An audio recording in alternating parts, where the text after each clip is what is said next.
नमस्कार, मी सुवर्णा जोशी. दुपारच्या बातम्यांमध्ये आपल्या सगळ्यांचं स्वागत.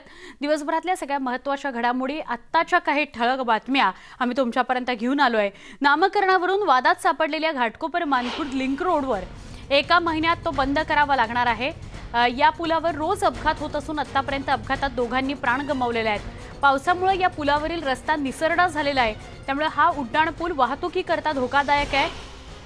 वाहन चालकांमध्ये त्यामुळे भीती पसरलेली आहे. या अपघातांमध्ये दुचाकींचा समावेश मोठ्या प्रमाणात असल्याने दुचाकीस्वारांच्या चिंतेत भर पडलेली आहे. त्याचप्रमाणे वाहन चालक रस्त्याच्या दर्जाबाबतही प्रश्नचिन्ह उपस्थित करतायत.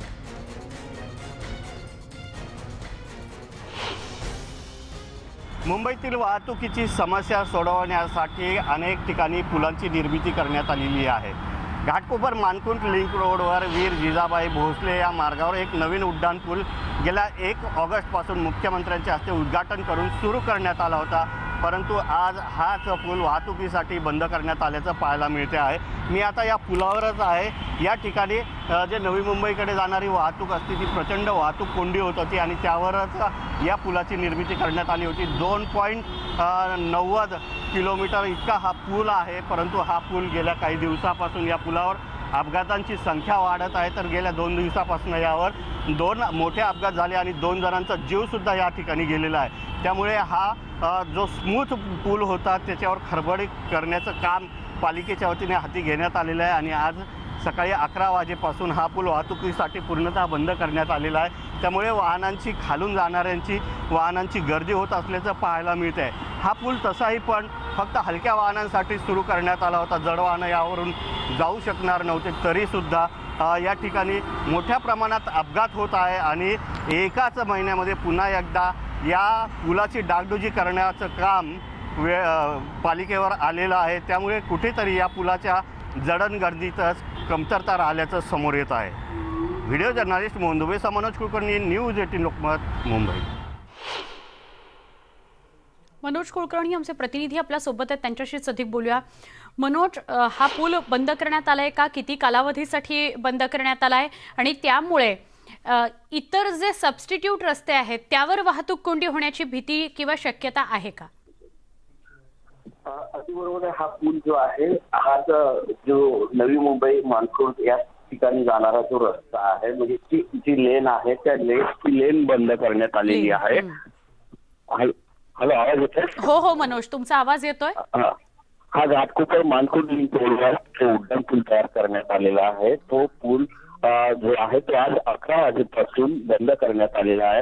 हा पूल जास्त झाल्यामुळे यावर वाहनांचे अपघात होण्याचं प्रमाण वाढलेलं आहे. गेल्या 1 ऑगस्टला या पुलाचं लोकार्पण करण्यात आलं होतं आणि तेव्हापासूनच रोज या ठिकाणी जवळपास 40 ते 43 आतापर्यंत अपघात झाले असून सरासरी रोजचा 1 अपघात या ठिकाणी आहे. आणि हा पूल गेल्या 4 दिवसापासून पाऊस पडत असल्यामुळे जास्त निसरडा झाला आहे आणि अपघाताचं प्रमाण वाढलेलं आहे. तर 2 दुचाकीस्वार जे आहेत त्यांना आपला जीव सुद्धा गमवावा लागला आहे आणि हे पाहूनच आजपासून पालिकेनं ह्या पुलाचं खरबडीकरण जे आहे ते करायला सुरुवात केलेली आहे. म्हणजे भविष्यात या ठिकाणी अपघात होऊ नये. पण मनोज, 1 महिन्यापूर्वी काम झालं आणि लगेचच पुन्हा एकदा हा पूल बंद करावा लागला. हे खरं तर नामुष्कीजनक आहे महापालिकेसाठी. अगदी बरोबर आहे. गेल्या 1 ऑगस्टला पूल सुरू झाला होता. हा वाहनांसाठी उड्डाण पूल सुरू करण्यात आला होता आणि एकाच महिन्यामध्ये हा पूल बंद करण्याची नामुष्की पालिकेवर आलेली आहे. चांगलं काही करण्याच्या तांत्रिक बाबी असतात, त्या बाबीचा कुठे विसर पडला असावा असं वाटते आणि त्यामुळेच हा पूल आज बंद करण्यात आलेला आहे. या ठिकाणी रोज मोठ्या प्रमाणात अपघात होत आहेत. हा पूल जरी जड वाहनांसाठी नसला तरी जी छोटी वाहनं आहेत, हलक्या स्वरूपाची वाहनं आहेत, त्यांना जाण्यासाठी या ठिकाणी सुरू करण्यात आला होता. परंतु दिवसेंदिवस अपघाताची संख्या वाढत आहे आणि भविष्यात सुद्धा अपघात होऊ नये त्यासाठी दक्षता म्हणून पुलाच्या डागडुजीचं काम सुरू करण्यात आलेलं आहे. परंतु मानखुर्द वरून घाटकोपर येणारी जी लेन आहे ती सध्या सुरू करण्यात आलेली आहे. त्या ठिकाणी पण मोठ्या प्रमाणात अपघात होतात. हा पूल जवळपास 2.9 किलोमीटर इतका आहे आणि हा पूल झाल्यामुळे वाहनं वेगात त्या ठिकाणी जात होते. परंतु या ठिकाणी सीसीटीव्ही कॅमेरे सुद्धा लावण्यात आलेले नाही. पुलाचा जो बांधकाम आहे त्याच्या दर्जाविषयी सुद्धा अनेक जण याविषयी सवाल विचारत आहेत. एकंदरीतच हा पूल आता बंद झाल्यामुळे पुन्हा एकदा एक 3 किलोमीटरचा हा रस्ता पार करण्यासाठी खूप वेळ वाहनधारकांना लागत आहे. मनोज, अगदी थोडक्यात सांगाल, निकृष्ट दर्जाचं काम कारणीभूत आहे का याला? तिथल्या स्थानिकांशी आपण बोलला असाल किंवा महापालिकेची कामं करायला आलेली लोक आहेत त्यांच्याशी बोलला असाल, थोडक्यात सांगाल मनोज, काय म्हणतायत? महापालिकेचे जे अधिकारी आहे रस्ते विभागाचे, त्याच्याशी बोलणं झालं असता त्यांनी सांगितलंय की हा पुलाचं काम व्यवस्थितच झालेलं आहे, परंतु हा जास्त स्मूथ झालेला आहे आणि गेल्या काही दिवसापासून पाऊस सुद्धा पडत आहे, त्यामुळे हा जास्त स्मूथ झाला आहे.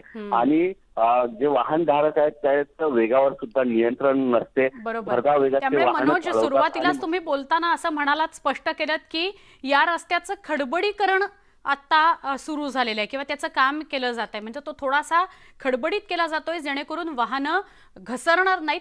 निसरडा असा हा रस्ता आहे, तो नीट केला जातोय. धन्यवाद मनोज, माहिती दिल्याबद्दल.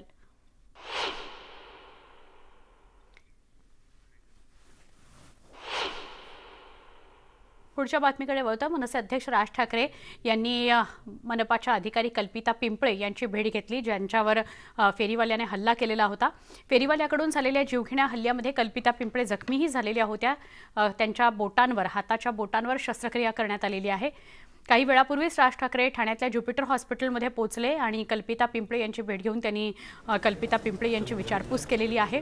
मंगळवारी घेतलेल्या पत्रकार परिषदेमध्ये या घटनेवर राज ठाकरेंनी भाष्य केलं होतं. आज स्वतः राज ठाकरे कल्पिता पिंपळे यांच्या भेटीकरता ठाण्यात गेलेले होते.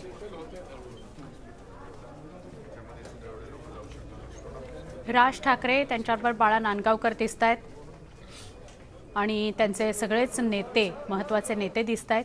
हे सगळेजण कल्पिता पिंपळे यांची भेट घेण्यासाठी गेले. राज ठाकरे यांनी कल्पिता पिंपळे यांची भेट घेतली.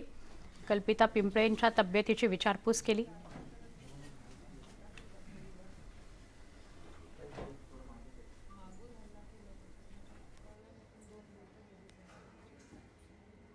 दोन गोष्टी आपण पाहणं गरजेचं आहे. एक, अधिकृत फेरीवाले आणि अनधिकृत फेरीवाले.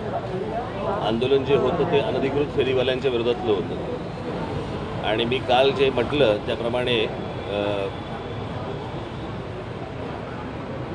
जे काही आत्ता घडलंय त्याचं दुःख आहेच, परंतु काळ पण सोकावतो आणि ही अशा प्रकारची हिंमत ठेचणं गरजेचं आहे. पोलीस, मला असं वाटतं पोलीस त्यांची कारवाई करतायत आणि न्यायालय देखील त्यांचं कर्तव्य बजावेल अशी मला पूर्णपणे अपेक्षा आहे. तिकडे म्हणजे कसं आमची कारवाई बरेच दिवसापासून चालू होती आणि नंतरून त्यांनी काय मॅडमने अतिक्रमणचा स्टाफ पुढे पाठवलं होता. कारवाई चालूच होती. कारवाई तिथं आम्हाला जाईपर्यंत झाली होती. तर मॅडम आणि मी गेलो तिकडे. तर वडवलीमध्ये आम्ही ते गावामध्ये पोहोचलो कारवाईच्या ठिकाणी. कारवाईच्या ठिकाणी सगळे आपले अतिक्रमणचा स्टाफ वगैरे होता आणि आम्ही गाडीतून खाली उतरलो. पाऊस वगैरे चालू होता ते थोडंसं आणि मॅडमने मला सांगितलं की अतिक्रमणचे आपले लिपिक आहेत ना त्यांना बोलवा. मी आवाज द्यायला गेलो. तो माणूस तिथंच फिरत होता आसपास. तर त्याने अचानक मी मॅडमपासून साईडला झालो आणि मॅडमवर अचानक हल्ला सुरुवात केली. तर मग मॅडम ते हल्ला दिसताना मी पण मध्ये गेलो, पळत गेलो इकडून आणि नंतरून ते मी असा हात केला वरती प्रतिकार रोखण्याचं हे केलं. तर त्याने माझं पण बोट हे केलं. नंतरून मी त्याला एक लाथ मारली आणि तो गाडीच्या पलीकडून काढला. असं एवढं झालं. नंतरून मग आम्हाला हॉस्पिटलमध्ये घेऊन गेलं, तिथून पुढं वेदांत हॉस्पिटलला. तो अमरजी यादव जेव्हा हल्ला करत होता, सगळी कारवाई करत होती, त्याची हातगाडी उचलून आणत होते, त्यावेळी नेमकं काय घडलं होतं? आम्ही तिथे स्पॉटवर गेलो होतो. त्यांचं म्हणणं की तो सुरुवातीपासूनच हुज्जत घालत होता. तेव्हा आम्ही तर तिथं नव्हतो. आम्ही म्हणजे कारवाईला अतिक्रमणची टीम पाठवलेली होती आणि मॅडम आणि मी नंतरून गेलो होतो ना तिथे. तर मग तिथं सगळं कारवाई वगैरे झालेलीच होती ऑलरेडी सगळी. नंतरून तो अचानक त्याने पाठीमागून अटॅक केला. त्याने कसा म्हणजे नेमका हल्ला जो केला त्याने, तो किती रागात होता? रागात म्हणजे तो प्रचंड रागत होता आणि त्याच्या दोन्ही हातामध्ये पण दोन हे होते आपले नारळ कापायचे जे लांबट चाकू असतात ना, ते 2 चाकू त्याने 2 हातांनी वार करत होता. पण त्याने जेव्हा वार केला तुम्हाला दिसलं असेल की मला दिसलं लगेच. मी म्हणजे त्या हे करायला गेलो ना, अडवायला गेलो प्रतिकार. मी पण म्हणजे जरा हे केलं ना, त्याने माझ्यावरती वार पण केला आणि माझ्या बोटाला पण हे झालं. आणि नंतरून मी त्याला लाथ मारली. त्या बाजूला ॲक्टिवा होते, ॲक्टिवाच्या तिकडं तो पडला. त्याने बाकीच्यांनी मग त्याला पकडलं. असं सांगितलं होतं की तुम्ही तिथे होतात ज्यावेळी तो हल्ला करत होता, त्याने मागून हल्ला केला कल्पिता पिंपळे मॅडमच्या. त्यानंतर हल्ला करताना त्याने इतका जोरात हल्ला केला होता की तो ठार मारायच्या हिशोबानेच त्याने हल्ला केला होता. असंच केलं पण मॅडमच्या हातावर निभावलं, तुम्ही ढकलला, त्यानंतर पण तो मॅडमला मारत होता. जेव्हा त्याला सगळी झटापट झाली, त्या झटापटीनंतर काय झालं? मॅडमने मला क्लर्कला बोलवायला लावलं होतं ना, तर मग मी क्लर्कला जस्ट बोलवायलाच गेलो. तोपर्यंत त्याला वेळ भेटला मॅडमच्या म्हणजे जवळ जाऊन हल्ला करायला. तर त्याने डायरेक्ट मॅडमवरती अटॅक केला. मला दिसलं, मी तसंच त्या क्षणी पळत गेलो. मग ते मी प्रतिकार रोखायचा प्रयत्न केला. त्याच्यात मी पण जखमी झालो आणि मॅडम पण जखमी झालो होता. नंतरून त्याला लाथ मारून तो पडला पलीकडे. बाकीच्यांनी त्याला हे केलं, पकडलं. आता आम्ही पोलिसांशी बोललो, बरेच राजकीय नेते तुम्हाला भेटायला येत आहेत. माझं एक म्हणणं होतं की तुम्ही आता स्वतःच्या जीवावर बेतून हा सगळा हल्ला जो तो परतून लावला. एक प्रकारे कल्पिता पिंपळे मॅडमचा तुम्ही जीवच वाचवलेला आहे. तर सर्वत्र मागणी केली जाते की ज्या पद्धतीने सोमनाथ पालवे यांनी साहस दाखवलेलं आहे, या साहसापोटी त्यांना ठाणे महानगरपालिकेने, शासनाने याचं कुठेतरी कौतुक केलं पाहिजे. ते कौतुक फक्त शाब्दिक नसून तुमच्या सेवेत त्यांनी तुम्हाला काहीतरी बढोतरी दिली पाहिजे किंवा इतर काही गोष्टी केल्या पाहिजेत. तर त्या ह्या ज्या सगळ्या चर्चेत त्यांना याबद्दल तुम्ही काय बोलाल?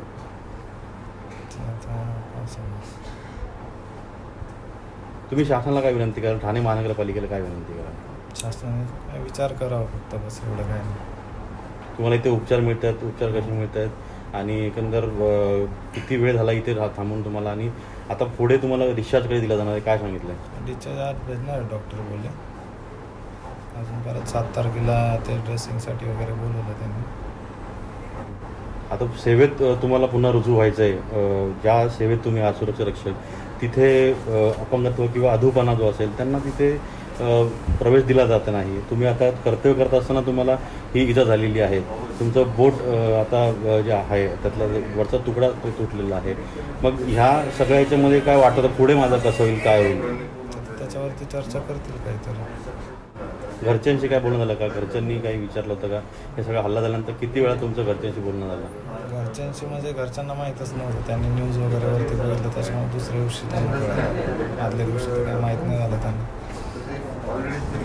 आता घरच्यांची प्रतिक्रिया काय, की ते काय बोलत आहेत की हा सगळा हल्ला झाल्यानंतर तुमच्याशी नेमकं काय बोलणं झालं? घरची तुमची मुलं बाळ आणि काय? मुलगा माझा 5 महिन्याचा मुलगा आहे, छोटाच आहे. कमिशनर भेटायला आले होते ठाणे महानगरपालिकेची, काय चर्चा झाली? बघू म्हणे नंतर काय असेल. ठाणे जिल्ह्याचे पालकमंत्री एकनाथ शिंदे भेटायला आले होते, काय बोलले ते? बोलले ठीक आहे म्हणे, बघू आपण याच्यावरती विचार करू काहीतरी. सरकारी अधिकाऱ्यांवर हल्ले खपवून घेतले जाणार नाहीत असा इशारा गृहमंत्री दिलीप वळसे पाटील यांनी दिलाय. महापालिकेच्या सहाय्यक आयुक्त त्यांच्यावर हा मिसेस पिंपळे म्हणून होत्या, त्यांच्यावर हल्ला झाला. त्याच्या संदर्भामध्ये त्याच दिवशी संध्याकाळी ठाणे पोलीस आयुक्तांना सूचना दिलेल्या आहेत की त्यांनी याच्यामध्ये अतिशय कडक कारवाई करावी. या सगळ्याविषयी आपण आमच्या प्रतिनिधींशीही संवाद साधणार आहोत. अजित मांढरे आपल्या संपर्कात आहेत. अजित, या सगळ्या संदर्भात आत्ता काय प्रतिक्रिया उमटता आहेत? कारण आपण बघितलं भेटीगाठी तर अधिकारी असतील कल्पिता पिंपळे किंवा सोमनाथ पालवे या दोघांच्याही राजकीय नेते घेत आहेत, पण पुढे काय हा प्रश्न उरतोच. ज्याने हा हल्ला केलाय त्याचं काय, त्याच्याविषयी सुद्धा प्रश्न आहेत अनेक प्रश्न आहेत. सुवर्णा, अमरजित यादव याच्यावरती आता सुरुवातीला जेव्हा पोलीस उपायुक्त विनय राठोड यांनी सांगितलं होतं त्यानुसार हल्ला करणे, दुखापत करणे, हत्येचा प्रयत्न करणे असे कलम लावून त्याला अटक करण्यात आलेली आहे असं सांगितलं गेलं होतं. तसे कलम देखील लावण्यात आलेली आहेत. पण याहीपेक्षा कठोर कारवाई काय करता येईल अशी ठाणेकरांची मागणी आहे. त्याच पद्धतीनं सगळे राजकीय नेते येऊन गेलेत. त्यांनी कल्पिता पिंपळे आणि त्याचबरोबरीनं सोमनाथ पालवे या दोघांची भेट घेतली, त्यांचं सांत्वन केलं, त्यांना धीर दिलेला आहे की अशी घटना पुन्हा होऊ नये याकरता आम्ही प्रयत्न करू. शेवटी हे सगळी राजकीय मंडळी आहेत, ही वेळ आहे या सगळ्यांना भेटण्याची, त्यामुळेच हे भेटून गेलेले आहेत असं म्हटलं तरी वावग ठरणार नाही. पण आतापर्यंत कल्पिता पिंपळे यांच्याबद्दल आपण ऐकलं होतं, त्यांनी जे काही सांगितलं ते सर्वात आधी आपण दाखवलं, त्यांची व्यथा त्यावेळी नेमकी काय घटना घडली सर्व दाखवलं. पण जो सोमनाथ पालवे जो आहे, ज्याने या सगळ्या घटनेमध्ये मोठं काम केलेलं आहे, त्याची व्यथा किंवा त्याचं धाडस जे होतं ते समोर आलं नव्हतं. ते आज न्यूज 18 लोकमतने सर्वांच्या समोर आणलेलं आहे. आणि त्याच्याशी मी चर्चा केली, त्याच्याशी बोलत होतो, तो सगळी घटनाही सांगत होता. यावरून एक लक्षात येतं की एक मन आहे, होता शिवा माफ करा होता जीवा म्हणून वाचला शिवा, तसंच होता सोमनाथ म्हणून वाचल्या कल्पिता असं म्हटलं तरी वावग ठरणार नाही. कारण का ज्यावेळेस हा अमरजित यादव जो आहे तो दोन्ही चाकू घेऊन धावत येत होता कल्पिता पिंपळे यांच्याकडे, त्यावेळी त्याने त्याला पकडण्याचा प्रयत्न केला, पण तो वार जो आहे आणि त्याने त्याला पकडला, ढकलला देखील, आणि त्यामुळे तो वार जो आहे तो कल्पिता पिंपळे यांच्या हातावरती गेला. अन्यथा तो वार इतका वेगाने होता की जो पालवे म्हणतोय त्याप्रमाणे की त्यावेळी मॅडम धारातीर्थी पडल्या असत्या आणि त्याने अमरजित यादवला प्रतिकार केला. त्याचाच राग म्हणून त्याने जो पालवे याच्यावरती वार केला, त्याच्या वारमध्ये पालवेच्या या बोटाचं म्हणजे अंगठ्याच्या बाजूचं हे जे बोट आहे, या बोटाचा वरचा भाग जो आहे, हा वरचा भाग जो आहे तो त्या ठिकाणी तुटून पडला.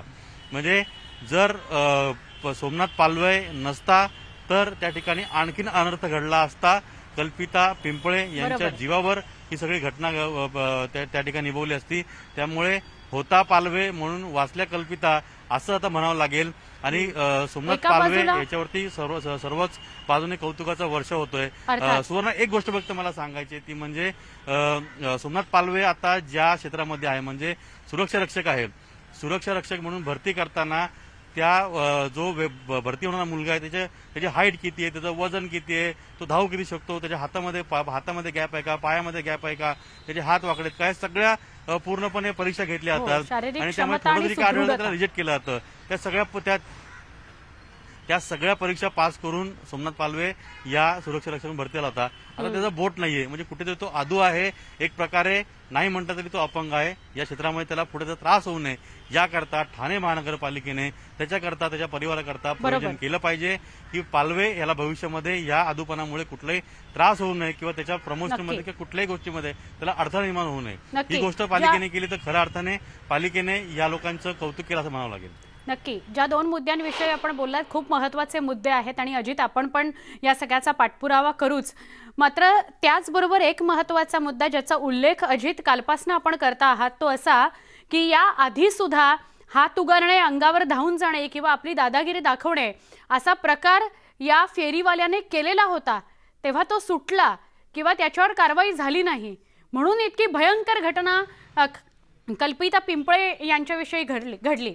आणि आपण सगळेच ऐकतो की काहीतरी चिरीमिरी फेरीवाले, जे अनधिकृत फेरीवाले असतात ते काहीतरी चिरीमिरी देतात आणि स्वतःची सोडवणूक करून घेतात, रोज त्या ठिकाणी जाऊन बसतात आणि आपला धंदा करतात. अशा सगळ्यांवर जे चिरीमिरी घेतात त्यांच्यामुळे कारवाई होत नाही आणि अनर्थ घडतात, त्यांच्यावर कारवाई संदर्भात मुद्दा लावून धरावा लागेल. याविषयी काय सांगाल? सुवर्ण, अगदी बरोबर बोललेली आहेस. पण ह्या सगळ्या गोष्टी ज्या आहेत या न्यायालयीन प्रक्रियेतून गेलेल्या आहेत. याच वरती उदय वारुंजीकर जे वकील आहेत, ज्येष्ठ वकील आहेत, त्यांनी मुंबई उच्च न्यायालयामध्ये याचिका केली होती. सर्वोच्च न्यायालयापर्यंत सर्व प्रकरण सुरू होतं. सर्वोच्च न्यायालयाने सगळ्या संपूर्ण भारतभर जे काही विधानसभा असतील, विधान परिषद असतील, त्याचबरोबर नगरपालिका, महानगरपालिका, नगर परिषद, पंचायत, जिल्हा परिषद सगळ्यांना आदेश दिले होते की नो हॉकर झोन आणि हॉकर झोन असे तयार करा. आणि ज्या ठिकाणी नो हॉकर झोन असेल त्या ठिकाणी जर एखादा फेरीवाला बसला तर त्याच्यावरती अदाखल पात्र म्हणजे माफ करा त्याला जामीन मिळणार नाही अशा पद्धतीचे गुन्हे त्याच्यावर दाखल करा आणि कारवाई करा, जेणेकरून भविष्यात अशा नो हॉकर झोनमध्ये बसण्याची कोण हिंमत करणार नाही. हा कायदाच आहे ना सुवर्णा. हा कायदा असून सुद्धा अनधिकृतपणे फेरीवाले बसतात. मग त्यांना राजकीय वरदहस्त असतो, त्यांना पोलिसांचा वरदहस्त असतो, लोकल गुंड्यांचा वरदहस्त असतो. यामुळेच हे सगळे जे असे अमरजित यादव सारखे जे लोक आहेत ते पुढे येऊन धरतात. आता याच्या पुढे जाऊन एक गोष्ट सांगतो. थोड्या दिवसापूर्वी ठाण्यामध्ये घटना घडली होती. अमित जयस्वाल नावाच्या एका शाखा प्रमुख, एक जो शिवसेनेचा विभाग प्रमुख आहे, त्याच्यावरती हल्ला करण्यात आला होता. आता हा हल्ला कोणी केला होता हे शोधून काढलं, त्याच्या मागे कारण निघालं, तोही फेरीवाला होता. का तर फेरीवाल्याच्या जे बसण्याची जागा असते त्या बसण्याच्या जागेवरून त्या फेरीवाला ज्याने हल्ला केला होता त्याचं आणि हा जो अमित जयस्वाल याचा वाद झाला होता आणि तो राग मनात धरून त्याने या विभाग प्रमुखावरती जीवघेणा हल्ला केला। आज अमित त्याच ज्युपिटर हॉस्पिटलमध्ये ऍडमिट आहे। तिथं तो आता तो बरा आहे, पण त्याच्यावरती जो वार करण्यात आला होता तो अतिशय गंभीर वार आहे। म्हणजे कुठेतरी ठाण्यामध्ये या ठिकाणी हे जे फेरीवाले आहेत यांचा मुजोरपणा वाढतोय आणि हा एके दिवशी कोणाच्या तरी जीवावर बेतणार आहे, त्याशिवाय कोणाला जाग येणार नाही असंच दिसतंय। सामान्य नागरिकांची हीच प्रतिक्रिया आहे की जोपर्यंत यांना राजकीय वरदा असतं आणि पोलिसांचं वरदा असतं यांच्यावरून जात नाही, यांना कठोरतेने कारवाई यांच्यावरती होत नाही, यांना कठोर शिक्षा होत नाही किंवा यांच्या बाबतीमध्ये कठोर कायदे आणले गेलेले आहेत त्यांचं पालन होत नाही, तोपर्यंत हे फेरीवाले जे आहेत ते असाच मुजोरपणा करतील आणि एकाच दिवशी हे कोणा ना कोणाच्या तरी जीवावर बेतणार आहे। 2 वेळा आता वाचलेला आहे, अमित जयस्वाल वाचलेला आहे, त्याचबरोबरीनं कल्पिता पिंपळे वाचलेल्या आहेत, सोमनाथ पालवे वाचलेला आहे। मग आता पुढे अशी घटना घडली तर फेरीवाल्यांच्या हल्ल्यातून कोणी वाचेल का हा मुख्य प्रश्न आहे। त्यावेळी जीव जर गेला खरं तर ठाण्यामध्ये वेगवेगळ्या भागात तू फिरतोस आणि ग्राउंड रियालिटी काय ते सांगतोयस, त्यामुळे हे जे धोके समोर दिसत आहेत या घटनांवरून जे धोके समोर दिसत आहेत ते तू स्पष्ट करतोयस किंवा त्याविषयी चिंता व्यक्त करतो आहेस। अर्थात आपण म्हणूनच या बातम्या आपल्या प्रेक्षकांपर्यंत पोहोचवतोय आणि यंत्रणांपर्यंतही पोहोचवतोय। जोपर्यंत याची उत्तरं मिळत नाहीत, त्यावर कारवाई होत नाही किंवा त्या प्रश्नांचं निरसन होत नाही, तोपर्यंत आपण हे प्रश्न विचारत राहू। अजित, तुर्तास आभार, आपण सविस्तर याविषयी बोललात त्याबद्दल। छोटासा ब्रेक, पहा फक्त न्यूज 18 लोकमत।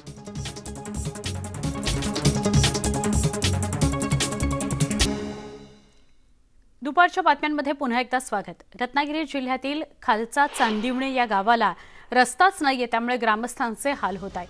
परिणामी आजारी व्यक्ती आणि गरोदर महिलांना डोलीतून दवाखान्यात न्यावं लागतंय। गावाला जोडणारा चांगला रस्ता असता तर ग्रामस्थांचे हे हाल थांबले असते, पण रस्ता होत नसल्याने रुग्णांना 4 किलोमीटरपर्यंत डोलीतून न्यावं लागतं। प्रशासन गावकऱ्यांची ही समस्या कधी दूर करणार असा प्रश्न निर्माण झालेला आहे। अजूनही महाराष्ट्रातल्या ग्रामीण भागात नदी पार करून जाणे किंवा अत्यंत धोकादायक अशा पुलावरून शाळेत जाणे अशा घटना आपण बघतोय आणि त्यातच रत्नागिरीमधलं एक गाव जिथे डोलीतून 4-4 किलोमीटरचा प्रवास करावा लागतोय। आजारी व्यक्ती असेल, गरोदर महिला असेल किंवा अचानक कुठली घटना घडली तर त्याला डॉक्टरकडे नेण्यासाठी, आरोग्य सुविधा पुरवण्यासाठी असं डोलीतून न्यावं लागतं। 4 जण जर ही डोली उचलायला नसतील तर काय, असा सुद्धा प्रश्न आहे। ग्रामस्थांचे हे हाल कधी थांबणार, संपणार असा प्रश्न विचारला जातोय। 4-4, 5-5 किलोमीटरची पायपीट या ग्रामस्थांना करावी लागते। हा 4-5 किलोमीटरचा प्रवास करत असताना काही अनुचित प्रकार घडला तर याला कोण जबाबदार? चांदिवणीतल्या ग्रामस्थांनी ही व्यथा मांडलेली आहे। या गावातल्या कुणातरी पीडिताचा जीव गेल्यावर प्रशासन जागं होणार आहे का असा सुद्धा प्रश्न विचारला जातोय।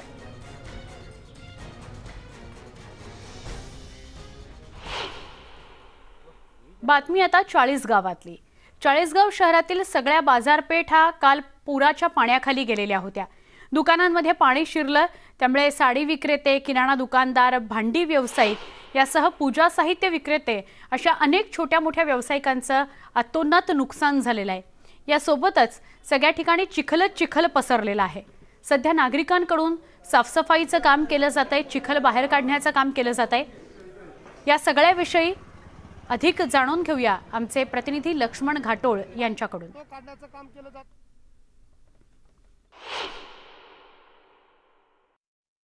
चाळीसगाव शहरामधील पूर ओसरल्यानंतर आता गावातील जनजीवन जे आहे ते पूर्वपदावर येताना पाहायला मिळतंय। चाळीसगावच्या मुख्य बाजारपेठेमध्ये आता आपण आहोत। ही नगरपालिकेची मुख्य इमारत आहे आणि या इमारतीच्या आजूबाजूला असलेले हे सगळे जे व्यावसायिक आहे ज्यांच्या दुकानांमध्ये मोठ्या प्रमाणात काल चिखल गेला होता, त्या ठिकाणी अशा प्रकारे नगर परिषदेच्या वतीनं स्वच्छता मोहीम राबवली जाते। संपूर्ण चिखल जो आहे तो अशा प्रकारे अग्निशमन दलाच्या जवानांच्या मार्फत चिखल काढण्याचं काम या ठिकाणी केलं जात आहे। मोठ्या प्रमाणात शर्थीचे प्रयत्न करून हा सर्व चिखल जो आहे तो काढण्याचं काम केलं जात आहे। काल जो काही पूर आला आणि या पुरानंतर संपूर्ण पाणी जे आहे ते या चाळीसगाव सिटीमध्ये घुसलं। त्यानंतर अनेक व्यावसायिकांचं मोठं नुकसान या ठिकाणी झालं, ज्यामध्ये अनेक व्यावसायिकांचे दुकानं जे आहे ते पाण्याखाली गेलेले होते। मात्र आता ही सगळी स्वच्छता मोहीम या ठिकाणी सुरू झालेली आहे। हा चिखल काढण्याचं काम मुख्यत्वे या नगर परिषदेसमोर आव्हान आहे आणि हे चिखल काढण्यासाठी अग्निशमन दलाचे जवान काम करताय, नगर परिषदेचे कर्मचारी काम करताय। गावामध्ये ठिकठिकाणी अशा प्रकारे चिखलाचं साम्राज्य झालेलं आहे। अनेक व्यावसायिकांच्या दुकानं जे आहे ते अशा प्रकारे पाण्याखाली गेले होते, चिखलामध्ये गेलेले होते। आपल्यासोबत या चाळीसगावचे नगराध्यक्ष आहे, आपण त्यांच्याशी बोलूया। ताई, काय काय उपाययोजना आपल्याकडनं केले जात आहे? चिखल काढण्याचं काम या ठिकाणी हाती घेण्यात आलंय। हो, आज युद्ध पातळीवर काम चालू केलेलं आहे। नंतर काल खूपच ढगफुटी झाल्यामुळे दोघं नद्यांना पूर आलेला होता। असा पूर मी कधीच पाहिलेला नव्हता, इतका महापूर होता। तिथे नदी किनारी जे लोक होते त्यांना सुरक्षित स्थळी आम्ही हलवण्यात आलं। इथे AB हायस्कूल आहे, तिथे काही लोकांना ठेवलं। उर्दू शाळा आहे, उर्दू शाळेत ठेवलं। नंतर नगरपालिकेचं टाऊन हॉल आहे, त्याच्यात काही लोकांना शिफ्ट केलं। तिथे त्यांना जेवणाची वगैरे व्यवस्था सामाजिक संस्थेने पण मदत केली। आणि आमच्या नगरपालिकेची आज जी घाण झालेली आहे, खूप चिखल आणि कचरा वगैरे अडकलेला आहे, ते युद्ध पातळीवर काम चालू केलेलं आहे। आणि जवळजवळ 350 लोक सफाई कामगार ते कामाला लागलेले आहेत। आता ज्या लोकांचे घरं दुकानं याच्यामध्ये वाहून गेले त्यांना काही आर्थिक मदत केली? आता सध्या तर आम्ही म्हणजे प्राथमिक चौकशीसाठी नेमणूक केलेली आहे। नगरपालिकेचे 2-2 लोक प्रत्येक प्रभागामध्ये जे नुकसान झालं असेल त्याची पाहणी करून तो प्रस्ताव आम्ही वरती शासनाला पाठवणार आहे। आणि ज्याचं खरंच नुकसान झालं असेल त्याला आम्ही मदत करायला शासनाला आम्ही सांगू। या पुरामुळे एक महत्त्वाची गोष्ट समोर आली, ती म्हणजे नदी पात्रामध्ये मोठ्या प्रमाणात अतिक्रमण करण्यात आलेलं आहे आणि त्याचा फटका या लोकांना बसला, व्यावसायिकांना बसला आणि जीवितावर देखील बेतलं। तर याबद्दल काही ठोस पावलं भविष्यात उचलली जातील का? नगरपालिकेच्या अगोदर त्यांना नोटिसा दिल्या गेल्या होत्या। नंतर पेपरात सुद्धा आम्ही बातमी दिली होती की 3 दिवस अगोदर हवामान खात्याने अंदाज व्यक्त केलेला आहे की बा खूप पाऊस पडण्याची शक्यता आहे, तरी तुम्ही सुरक्षित स्थळी तुम्ही स्थलांतर करा। पण काही लोकांनी केलं, काही लोकांनी नाही केलं। त्यामुळे शहरात तरी जीवितहानी झाली नाही आणि घरांचं नुकसान वगैरे झालं आहे, सामानांचं नुकसान झालेलं आहे, पण जीवितहानी शहरामध्ये झालेली नाही। आपल्यासोबत काही नागरिक देखील आहे। या नगर परिषदेचं कामकाज केलं जात आहे, मात्र किती नुकसान गावातल्या लोकांचं झालंय? आता चिखल किती प्रमाणात आहे, तो कधीपर्यंत निघेल असं वाटतं? हा भयंकर पूर आलेला आहे कालपासून। पुरे चाळीसगाव तालुक्यात, शहर काय तालुक्यामध्ये भयभीत झाले पुरे खेडोपाडी। पण जो कालचा जो पूर झालेला त्या पुरामुळे भयंकर व्यापारी हा ज्या ठिकाणी आपण उभे आहे या ठिकाणी आपल्याला इथपर्यंत पाणी होतं। जेवढेही व्यापारी लोक आहे हे सर्व साधारण घराण्याचे, मी शासनाला विनंती करतो की यांना तात्काळ स्वरूपाने मदत करावी। तुम्ही बघू शकता जे दुकानं आता खुललेले आहे, तुम्ही लाईव्ह बघू शकता की प्रत्येक दुकानामध्ये कंबर एवढं पाणी आहे आणि सर्व व्यापारी भांड्यांचे, कपड्यांचे, किराणा दुकान, आपले भाजी मंडीवाले सर्व व्यापारींचं भरपूर नुकसान झालेलं आहे।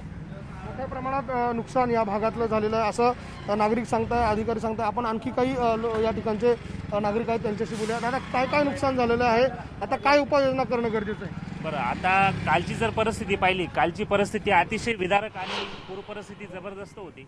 आता जर परिस्थिती पाहिली तर सर्व दुकानांमध्ये चिखल जमा झालेला आहे, म्हणजे अक्षरशः लोकांना त्यांची दुकान उघडणं सुद्धा अवघड झालेलं आहे। तर अशा परिस्थितीमध्ये नगरपालिका असेल, प्रशासन असेल, त्यांनी तात्काळ सर्व जो चिखल आहे तो प्रयत्न त्यांचा चालूच आहे, परंतु तात्काळ चिखल हा निघाला पाहिजे आणि दुकानं लवकरात लवकर सुरू झाली पाहिजे अशी अपेक्षा करतो प्रशासनाला।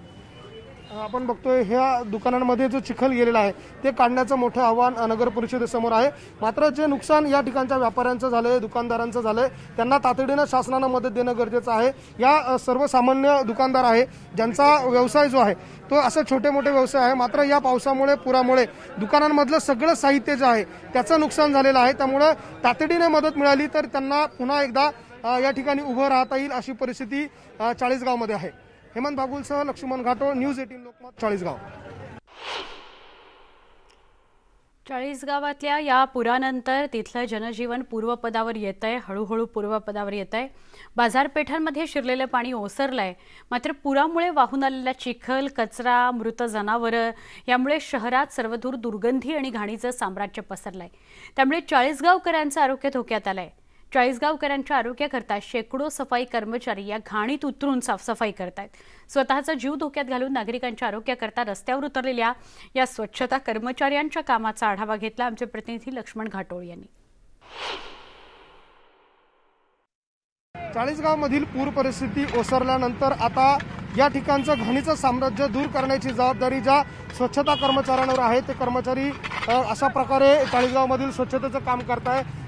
एकूण पूर्ण चाळीसगावमध्ये साधारणतः 350 ते 400 कर्मचारी अशा प्रकारे प्रत्येक चौकामध्ये, प्रत्येक गावाच्या प्रत्येक भागामध्ये जाऊन स्वच्छता मोहीम करताय. कुठे चिखल तर कुठे पानवेली तर कुठे कचरा अडकलेला आहे.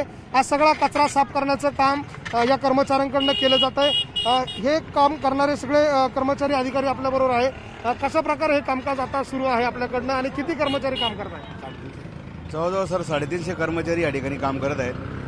सकाळपासून युद्ध पातळीवर चाळीसगाव नगरपालिकेचे कर्मचारी काम करत आहेत. प्रत्येक गल्ली बोळामध्ये ज्या ज्या ठिकाणी घाण अडकले असेल त्या ठिकाणी जाऊन नगरपालिकेचे कर्मचारी काम करीत आहेत. त्याबद्दल चाळीसगावकरांनी खूप समाधान व्यक्त केलं आहे किंवा कुठली रोगराई पसरू नये याची दखल घेऊन हे कर्मचारी अत्यंत युद्धजन पातळीवर काम यांचं सुरू आहे. हे काम करत असताना काय काय नुकसानी तुम्हाला दिसत आहे गावामध्ये? आम्हाला बऱ्याच प्रमाणात ढोरं, गाई, म्हशी वारल्या आणि 5-10 लोक पण वारल्यात, असे नुकसान झाले आहेत. दुकानांचं काही नुकसान झालेलं दिसतंय का? काही लोकांच्या घरांमध्ये पाणी गेलंय, चिखल साचलेलं आहे, ते काढण्यासाठी काय काम, कसं काम करताय? जोरात काम चालू आहे आमच्या चाळीसगाव शहरात. सर्व नगरपालिकेचे कर्मचारी कालपासून दिवस रात्र युद्ध पातळीवर काम चालू आहे. तसं किराणा दुकान, कपड्यांचं दुकान यांचं भरपूर नुकसान मोठ्या प्रमाणात झालं आहे. कर्मचारी काम करत आहे प्रत्येक गावामध्ये. आपण बघतोय दृश्यांमध्ये अशा प्रकारे सगळं स्वच्छता मोहीम जी आहे ती राबवली जाते आहे. आणि एकूणच आता ह्या सगळ्या कर्मचाऱ्यांवरती या चाळीसगावच्या आरोग्याची भिस्त आहे आणि हेच कर्मचारी जे आहे ते या अशा पद्धतीने या ठिकाणी काम करत आहे. आणि जळगावकरांना पुढच्या काळामध्ये कुठल्याही प्रकारच्या आजाराला सामोरं जाण्याची वेळ येणार नाही, यासाठी या कर्मचाऱ्यांची जबाबदारी अधिक महत्त्वाची असणार आहे. हेमंत बागुलसह लक्ष्मण घाटोळ, चाळीसगाव. चाळीसगावमधील पुरामुळे तालुक्यातील 10 ते 15 गावांना मोठाच फटका बसलाय. यात वाकडी आणि रोकडे या 2 गावांमध्ये घरांची मोठ्या प्रमाणात पडझड झाली आहे. घरांमध्ये शिरलेलं पाणी, चिखल, वाहून गेलेला संसार यामुळे इथले नागरिक चांगलेच हवालदिल झालेत. चाळीसगावच्या रोकडे गावातला परिस्थितीचा आढावा घेतला तेव्हा न्यूज 18 लोकमतची टीम या गावात पोहोचली आणि गावातील नागरिकांना आपल्या व्यथा सांगत असताना अश्रूसुद्धा अनावर झाले. चाळीसगावच्या ग्रामीण भागातला हा रिपोर्ट आपण बघूया. ढगफुटी सदृश्य पावसानंतर चाळीसगाव शहराबरोबरच ग्रामीण भागात देखील मोठ्या प्रमाणात नुकसान झालेलं आहे. चाळीसगावच्या रोकडे, वाकडी या गावांमध्ये देखील मोठं नुकसान झालं आहे. आता आपण रोकडे गावामध्ये आहोत. या रोकडे गावातली ही दृश्य आपण बघू शकतो. कशा प्रकारे सामान्य नागरिकांच्या घरांचं मोठ्या प्रमाणात नुकसान झालेलं आहे. ज्या घरांमध्ये हे कुटुंब वर्षानुवर्ष राहत होती, काल रात्री अचानक जो पूर आला त्या पुरानंतर या संपूर्ण घरांमध्ये गावामध्ये पाणी शिरलं आणि होत्याचं नव्हतं झालं. खरं तर ज्या कुटुंबासोबत हे लोक या घरामध्ये राहत होता त्या घराला कुठल्याही प्रकारचे अवशेष देखील या ठिकाणी शिल्लक राहिले नाही. आपण ह्या महिलांशी बोलूया. ताई, तुमचं इथं घर वाहून गेलंय, किती वाजता घडलं, काय आणि कसं झालं हे सगळं? 3 वाजता. कसं झालं? 3 वाजता एकूणच लोंढा आला सर. एकदम सर साफ केलं त्याने. काही बकऱ्या गेल्या, काही कोंबड्या गेल्या. तुमचं काय काय नुकसान झालं? माझं घराचंच झालं सर. खोटं बोलून सरकार काय मला सगळेच पैसे देणार नाही. जे झालं ते घराचंच झालं. हे बघा, दुसरं काय. याच्या अगोदर असा कधी पूर आला नाही, कधीच नाही आला होता. तुम्ही किती वर्षापासून राहता? आम्ही पुष्कळ 60-70 वर्षापासून. काहीच नाही झालं. हा पहिलाच टाइम आहे सर. आणखी काही महिला आहे, आपण त्यांच्याशी बोलूया. ताई, तुमचं काय काय नुकसान झालं? कपाशी लावली आम्ही, काहीच राहिलं नाही सर. सरे ढोरं डाकरे सर वाहून गेलं आमचं. एवढी मेहनत केली आमची, सगळंच गेलं. एवढी कपाशी होती, वावर नदी सर एकच झालं आमचं वालं. काय करावं, इतकी मेहनत आमची वाया गेली, इतकं गरीब यादाने पैसे काढून आम्ही खर्च केले, वावर नाही सर एकच झालं आमचं, इतकं मोठं कुटुंब आम्ही कसं करायचं, 10-11 जण आहेत आम्ही घरात, काय करावा, इतकं आम्ही कसं काय करावं. आता आमची कायमची शेती भाकर कायमचीच गेली आमची वाली, आमचे गुरु पण वाहून गेले नदीत, शेतात बांधलेले होते. किती जनावर होते? 7-8 जनावर होते. शेतीचं काय काय? शेती कपाशी लावलेली होती सर, शेती नदी सर एकच झालं म्हणे, इथं वाव शेतात वाव येते पूर्ण आमच्या शेतात. आणि घर कुठे तुमचं? घर आहे इथं आमच्या, घर पण पाण्यात? मागच्या टप्प्यात पाणी घुसलं होतं घरात पण. आपण बघतोय या गावकऱ्यांच्या या व्यथा आहे, महिलांना अश्रू देखील आपलं दुःख सांगत असताना अनावर होत आहे. अशा प्रकारची ही भयानक आणि विदारक परिस्थिती जी आहे ती चाळीसगावच्या रोकडे गावातली आहे. मी आणखी काही गावातली दृश्य आपल्याला दाखवणार आहे. आणखी काही ठिकाणी मोठ्या प्रमाणामध्ये नुकसान झालेलं आहे. अनेक दुकानं जी आहे त्यामध्ये देखील पाणी घुसलेलं आहे. या ठिकाणी समोरच्या बाजूला जर आपण बघितलं तर रेशनचं काही दुकान आहे, ज्या गावाला रेशन पुरवण्यासाठीचं दुकान आहे त्या ठिकाणी देखील पाणी शिरलं. 7 ते 8 फूट इतकं पाणी होतं. विजेचे खांब जे आहे गावातले ते देखील आपण दृश्यांमध्ये बघू शकतो, ते देखील अशा प्रकारे कोलमडून पडलेले आहे. गावात जाणारा हा मुख्य रस्ता जो आहे तो देखील अशा प्रकारे पूर्णतः उखडून गेलेला आहे. मुख्य रस्ता आहे गावातला, सिमेंट कॉन्क्रीटचा रस्ता आहे, मात्र पाण्याचा प्रवाह इतका होता की हा सिमेंटचा रस्ता देखील अशा प्रकारे होत्याचा नव्हता झालेला आहे. आणि एका महत्त्वाच्या राजकीय घडामोडीकडे आपण वळतो आहोत. मुख्यमंत्री उद्धव ठाकरे यांच्यासह महाविकास आघाडीचे महत्त्वाचे नेते संध्याकाळी 7:30 वाजता राज्यपालांना भेटणार आहेत. राजभवनावर राज्यपालांची भेट घेण्याकरता हे सगळे जाणार आहेत. 12 विधान परिषदेच्या आमदार नियुक्ती संदर्भात आज मुख्यमंत्री उद्धव ठाकरे स्वतः, उपमुख्यमंत्री अजित पवार आणि बाळासाहेब थोरात यांच्यासोबत राज्यपालांची भेट घेणार आहेत. ही भेट राजभवनावर होणार आहे. अत्यंत महत्त्वाची ही बातमी आहे. अनेक महिने हा नियुक्ती संदर्भातला वाद सुरू आहे किंवा नियुक्ती रखडलेली आहे. 12 आमदार नियुक्तीचा प्रश्न या चर्चेमध्ये काढला जाईल. राज्यपालांची ही भेट होणार आहे संध्याकाळी 7:30 वाजता. मुख्यमंत्री उद्धव ठाकरे स्वतः, उपमुख्यमंत्री आणि महसूल मंत्र्यांना घेऊन राजभवनावर संध्याकाळी 7:30 वाजता राज्यपाल भगतसिंग कोश्यारी यांची भेट घेणार आहेत. आमचे प्रतिनिधी उदय जाधव यांच्याकडून अधिक माहिती घेऊया. उदय, 1-2 दिवस महत्त्वाच्या बैठका समन्वय समितीच्या असतील किंवा मंत्रिमंडळाच्या असतील सुरू होत्या. हा सुद्धा एक विषय होता की 12 आमदारांची नियुक्ती. आता याचमुळे स्वतः मुख्यमंत्री, उपमुख्यमंत्री आणि महसूल मंत्र्यांसोबत राजभवनावर जाणार आहेत राज्यपालांची भेट घ्यायला. महत्त्वाचा दिवस आहे, महत्त्वाची बैठक आहे, काय सांगाल? अगदी बरोबर आहे. आज संध्याकाळी 7:30 वाजता ही महत्त्वाची बैठक राजभवनवरती होणार आहे.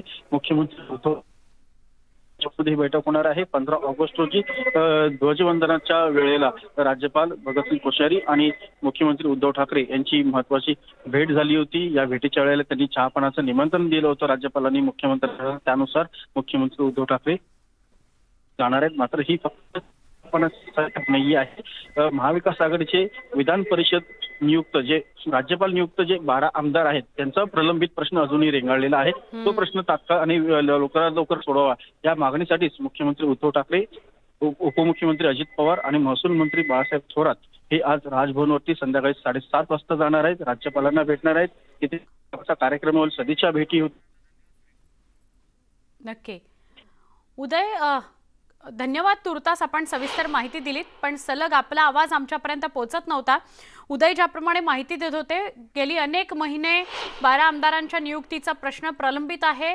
त्यामुळे या विषयावर आज नक्कीच चर्चा होईल. आपण एक छोटासा ब्रेक घेऊ बुलेटिनमध्ये. अजून काही घडामोडींसाठी काही क्षणात भेटू. पहा फक्त न्यूज 18 लोकमत.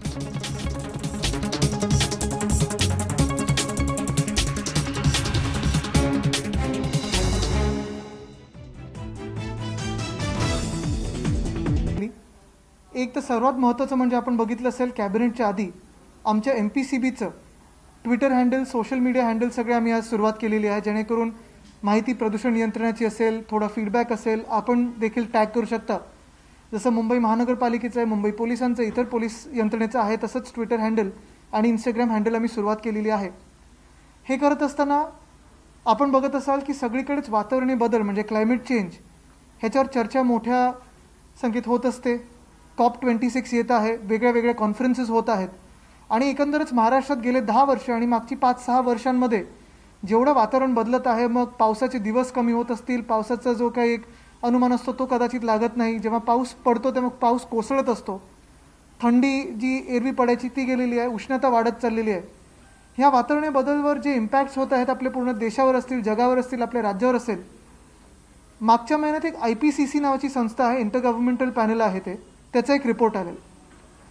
त्यांनी साधारण जगाला सांगितलं की जर आपण असंच वागत गेलो जसं आपलं आत्ता कार्बन फुटप्रिंट आहे त्याचा काय इम्पॅक्ट होऊ शकतो, जर ते कदाचित वाढलं तर त्याचा काय दुष्परिणाम होऊ शकतो, आणि जर आपण ह्याच्यावर कंट्रोल करत गेलो, म्हणजे ज्याला आपण मिटिगेशन आणि अडॅप्टेशन बोलतो, ते जर करत गेलो तर त्याचा परिणाम आपल्यावर आणि आपल्या आजूबाजूच्या पर्यावरण असेल किंवा जगावर कसा होऊ शकतो हे प्रेझेंटेशन होतं. तो एक रिपोर्ट आलेला. आज तो रिपोर्ट आमच्या खात्याने म्हणजे वातावरण बदल खातं आणि पर्यावरण खातं तो रिपोर्ट कॅबिनेटसमोर सादर केलेला आहे. त्याच्यातले जे काही महत्त्वाचे मुद्दे होते ते सादर केलेले आहेत आणि एक महत्त्वाचा निर्णय असा झालेला आहे की राज्यासाठी state council for climate change हे आज आम्हाला कॅबिनेटनी सांगितलेलं आहे ते बनवायला. त्याच्यात मुख्यमंत्री अध्यक्ष असतील, उपमुख्यमंत्री सहअध्यक्ष असतील आणि मग पुढचा जो काही आराखडा आहे, जे काही महत्त्वाची खाती असतील, मग इंडस्ट्री असेल, एनर्जी असेल, UD असेल, RDD असेल, ह्या सगळ्यांना सोबत घेऊन प्रत्येक महिन्यात ह्याच्यावर जसं सादरीकरण असतं ते आम्ही करत राहू कॅबिनेटला. कारण जे काही आपल्याला पुढे जी वाटचाल करायची असेल, जो काही मार्ग दाखवायचा असेल, त्याच्यात काम करत असताना कॅबिनेटचं पाठबळ तर लागणारच आहे, पण सगळे लोकप्रतिनिधी असतील, सगळे इतर एजन्सीज असतील, सगळी खाती असतील, ह्यांनी जर सोबत काम केलं तर आपण क्लायमेट चेंज मिटिगेशन आणि अडॅप्टेशनसाठी महत्त्वाचं काम करू शकतो.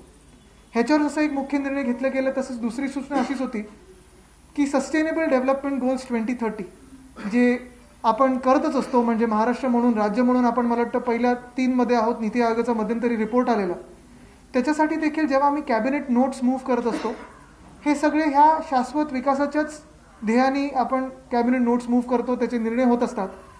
तर जे काही खातं कॅबिनेट नोट आणेल त्याच्यात कुठचं सस्टेनेबल गोल डेव्हलपमेंट गोल आहे हे देखील त्याचा उल्लेख खालती असेल. हा एक महत्त्वाचा निर्णय झालेला आहे. मला वाटतं हे दोन्ही महत्त्वाचे विषय आज जे चर्चेत आलेले कॅबिनेटचे, मी खरोखर सगळ्याच मंत्री महोदयांचे आभार मानतो, कारण त्या प्रेझेंटेशन नंतर देखील त्यांनी स्वतःहून मला काही लोकांनी भेटून अजून काही सल्ला दिलेला आहे, काही चांगले सजेशन झालेले आहेत आणि पुढचे जो काही मार्ग असेल तो 1 महिन्यात आम्ही त्याचा आराखडा तयार करून परत कॅबिनेट समोर जाऊ. जर आपले काही ह्याच्यावर काही प्रश्न असतील तर आपण विचारू शकाल.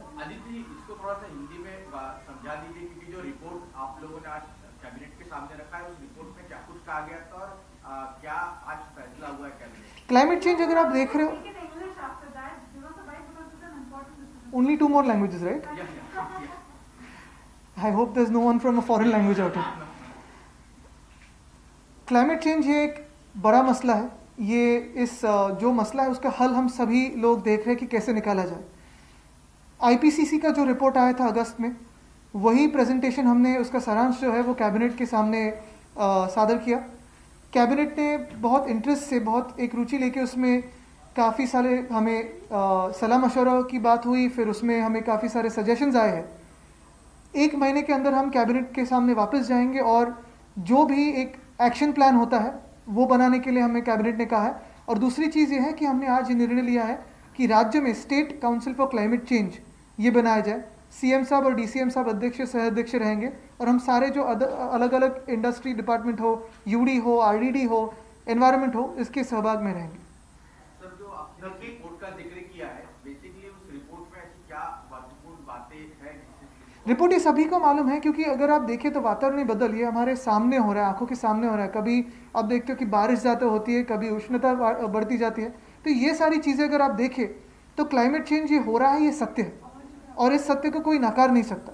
रिपोर्ट में यही है कि हम जो अभी का हमारा मार्ग है, जैसी स्थिति है, जो कार्बन फुटप्रिंट है, चलते रहे तो क्या उसके दुष्परिणाम होंगे. अगर हम 0 कार्बन के हिसाब से काम करने लगे तो क्या उसके अच्छे परिणाम हो सकते हैं. इस पर काफ़ी सारा उन्होंने सलाह दिया है और वही हमारी एक आगे की रणनीति रहेगी.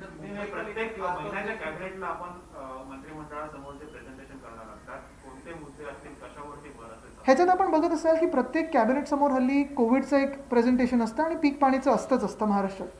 तो जसे ते 2 महत्त्वाचे मुद्दे आहेत, तसं प्रत्येक महिन्यात ह्या स्टेट काउन्सिलकडून आमचं एक प्रेझेंटेशन असणार आहे.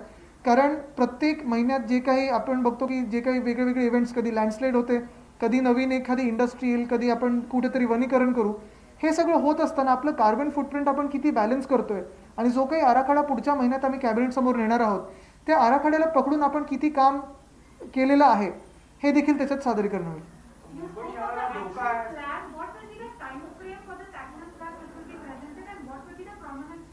For us, we believe as a state of Maharashtra, if you see what we have achieved in the last 1.5 years, be it being a part of C40, Climate Voices, going for Race to Zero, we're probably the first sub-national government in South Asia to go to Race to Zero and commit to that with 43 cities from Maharashtra.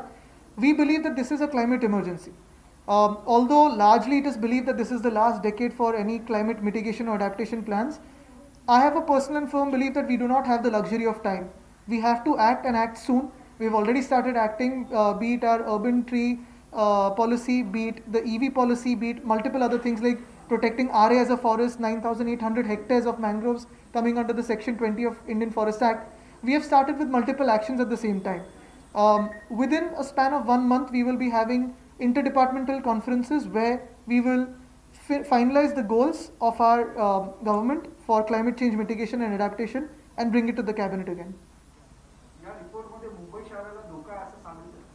मला वाटतं सगळ्यात सागरी किनाऱ्याला धोका आहे असं सांगितलं गेलेलं आहे. अर्थात मुंबई असेल, न्यूयॉर्क असेल, इतर महत्त्वाची शहरं आहेत जी सागर किनाऱ्याच्या बाजूला बसलेली आहेत, त्यांच्यासाठी धोक्याची घंटा आहेच.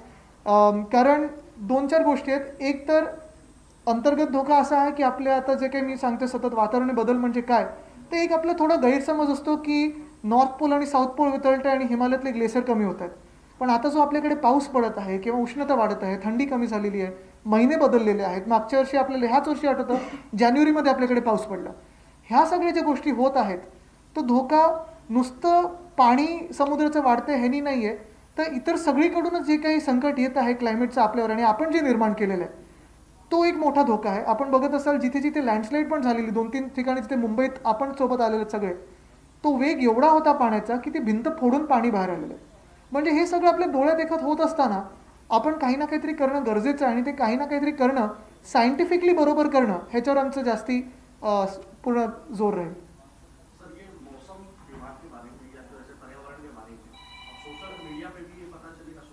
बिल्कुल, हमारा तो एनवायरनमेंट सीसी कार्ड हैंडल है, एमपीसीबी का भी आज हमने जारी किया है और सोशल मीडिया पे सारी जो मूवमेंट्स रहेगी वो लोगों का सहभाग होगा, वो और जो भी फीडबैक आते रहेगा उस पर हम काम करते रहेंगे.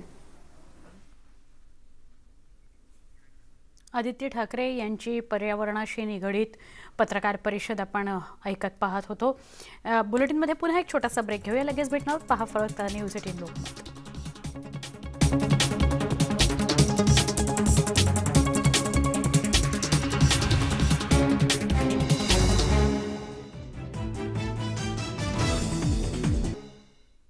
बुलेटिनमध्ये पुन्हा एकदा स्वागत.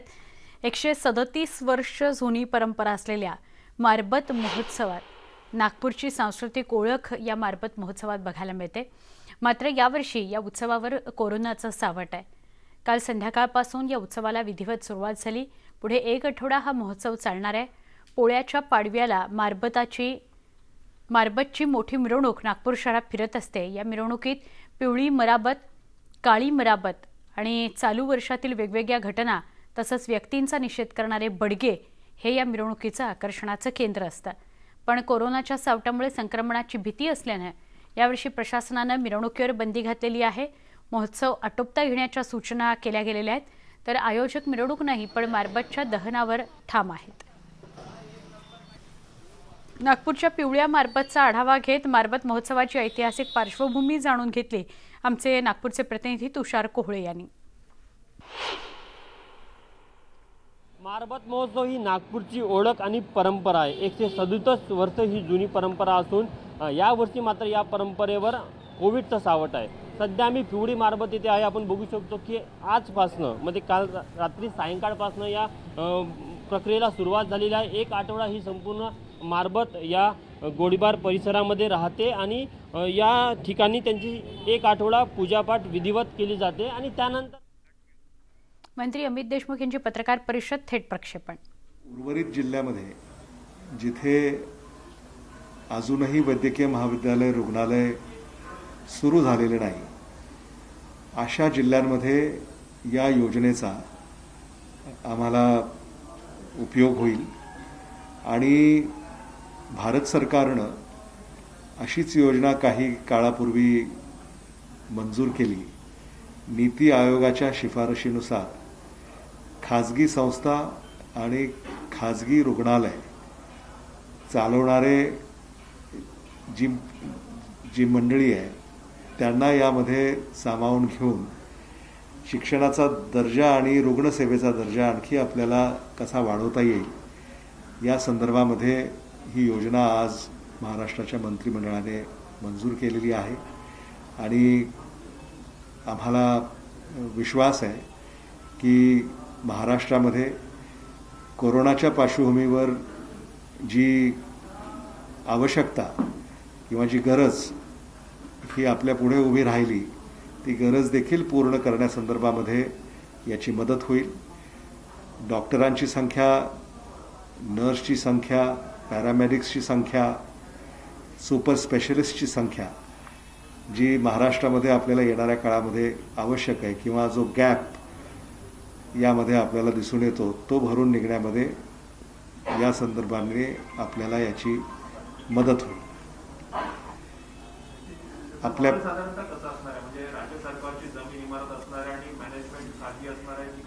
याच्यामध्ये 2-3 मॉडेल्स आहेत. राज्य सरकारचे जे काही जिल्हा रुग्णालय आहेत जिथे टर्शरी केअर आपण देतो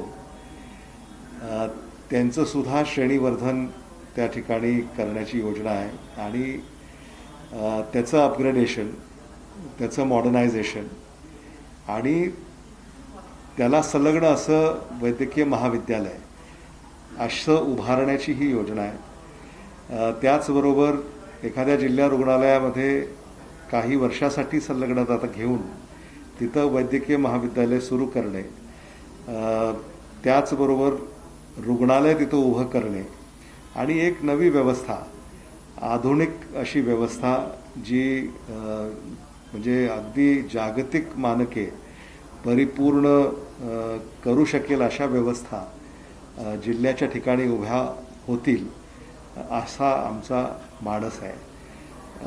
त्याचबरोबर ग्रीनफील्ड प्रोजेक्ट्स सुद्धा यामध्ये होऊ शकतील जिथे शासनाने फक्त त्यांना जागा उपलब्ध करून द्यायची आणि मग तिथं ते रुग्णालय उभं करतील, तिथं ते महाविद्यालय उभं करतील आणि इतर ज्या काही संलग्न बाबी आहेत त्या सगळ्या तिथं त्या उभ्या करतील. असा ग्रीनफील्ड देखील प्रोजेक्ट त्यांना किंवा प्रकल्प खाजगी विकासकांना तिथं उभा करता येईल. शासनाचेच हे सगळे प्रकल्प असतील पण आता अलीकडे प्रायव्हेट पार्टिसिपेशन हे मोठ्या प्रमाणामध्ये अनेक क्षेत्रामध्ये होत आहे. अमित देशमुखांची ही पत्रकार परिषद होती ज्याचं थेट प्रक्षेपण आपण पाहत होतो. बुलेटिनमध्ये इथेच थांबतोय. ताज्या बातम्यांसह काही क्षणात पुन्हा भेटूया. पहा फक्त न्यूज 18 लोकमत.